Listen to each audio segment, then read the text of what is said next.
Assalomu alaykum ustaka. Ye, o'zlari-ku, ha? Nima edi? Luqmiymidi? Ke xafa qilyapsiz. Luqsmi emas, luksmi.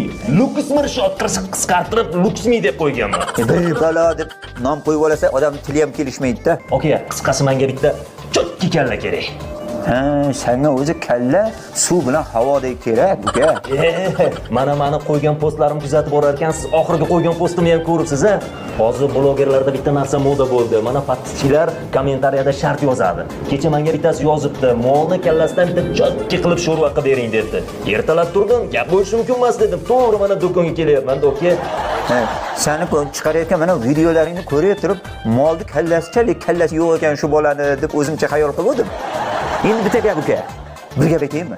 Menda kalla tugagan. Senga molning miyasi bor. Shu bo'lmaydimi? Bir bankaga yig'ib qo'yib olganman. Shuni yegin. Oka, endi siz bu gap bilan meni yedirdingiz-da, bitta gap bilan mixlab qo'ydingiz-da. Hafsalamni pir qildingiz lekin oka. Vashshi bor-ku, men nafsoniyatga tegdingiz. Qaytib kelmayman do'koningizga, oka. Reklama, mana bunaqa narsalar bo'yicha menga umuman murojaat qilmang. Bor-ku. Menga qara, to'xta. Senga tikingni berib yuboraman. Zora foydasi tegsa. Bunaqalarga foydasi tegmaydi-ku.